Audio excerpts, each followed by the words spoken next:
Hello, I'm Layla. I'm a third year student at Central St Martin's. I'm here today to talk to Richard Riley, Head Curator at the British Council, about his involvement in the Venice Biennale. Hello Richard, thank you very much for coming to talk to me today. First of all, can I please ask you, what is your role at the British Council all about? My job title is Head of Exhibitions, and I'm a member of the Visual Arts Department of the British Council. And our role is promoting British art around the world, and that's through a series of exhibitions. It's through using the British Council's collection, which is a collection of national significance of British art, which covers 20th century British art up to the present day. So essentially it's making exhibitions abroad, it's supporting British art, both historic and mostly contemporary, and it's always promoting British art abroad. How do you go about picking the artists which will be representing Britain in the Biennale? The selection is made by a committee, and it's a committee made up of art world professionals, mostly based in the UK. On occasion there has been an international curator invited to be part of the committee, but in a sense they could be at a slight disadvantage because they might not know the British constituency quite so well. So it's a committee made up of museum and gallery directors from the public sector, not the commercial one, of curators, critics, and not artists. There's never been an artist on the committee in recent years. Right at the beginning there used to be, but in those days, the first Biennale in fact, I think John Everett Mele and Alma Tadema and other luminaries of that period were on the committee, but then they were in the exhibition as well. So there hasn't been an artist in certainly for a long time, because obviously that would be a difficult thing for them. So it's a committee of art world professionals. What kind of statement do you try to make through your choice of artist? Well, it's usually, I mean there's no hard and fast rule, it's usually an artist mid-career with an exhibition history who's already had some international exposure, but it's usually regarded as the opportunity to raise their game, if you like, and you know, make their work known to a bigger audience, a kind of platform to a bigger sort of status in the art world.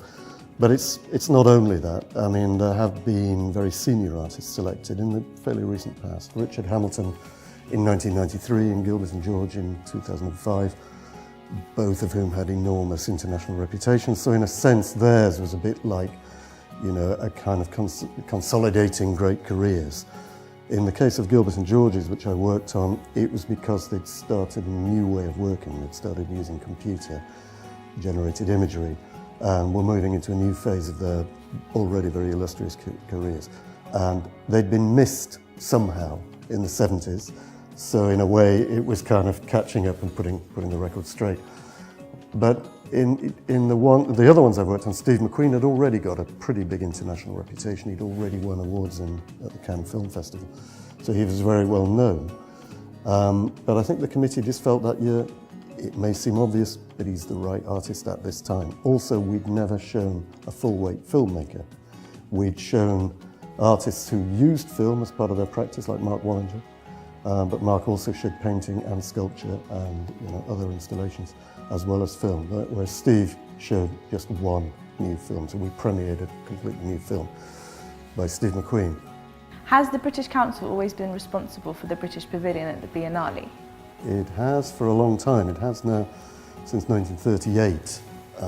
The Biennale itself began in 1895, and Britain was represented in the first international exhibition, which was in one large exhibition hall.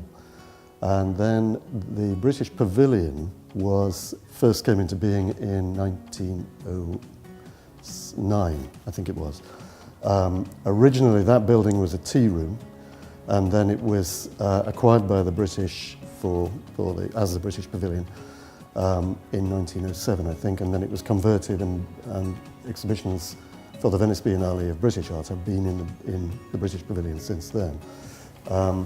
And it was run initially, I think it was private funded, And then the government reluctantly, but eventually, took on the management of the British Show in Venice in 1934. 1932. The British Council came into being in 1934, and we then began organising the exhibition in 1937, the first one being in 1938. What can you tell us about the British Pavilion this year? The artist representing Britain in 2011 is Mike Nelson, who's very well known in this country for making large-scale sculptural installations. And he has made a single work for the British Pavilion, which has completely transformed and taken over the 6 traditional galleries of the British Pavilion. The pavilion is a listed building, so you can't just knock down internal walls. So Mike has had to work with what was already there, but he has created a single sculpture which actually refers to his own history with the Venice Biennale, having shown there in 2001 on an off-site show, and his own history with Istanbul and the Istanbul Biennale, which he showed in 2003. And he's created a work which actually takes the context of 2 cities which have a lot in common with their great mercantile pasts and their histories, and to a certain extent their architecture and the feel of the 2 cities, and his own histories with the Biennale. And he's created a work which contextualizes all of that. So it's one single sculpture, but you are led, the visitor is led through a series of different rooms and spaces. He's built mezzanine levels, and he's opened the floor in the back of the pavilion, which was already had a hole in it, although it had been covered up. So in a sense, he's created a single work on 3 levels within the pavilion. Thank you very much for You're very talking to welcome. me today. It's been very insightful and very interesting. Yeah, I hope you get to go, and I hope you enjoy it. I do It's too. a great experience.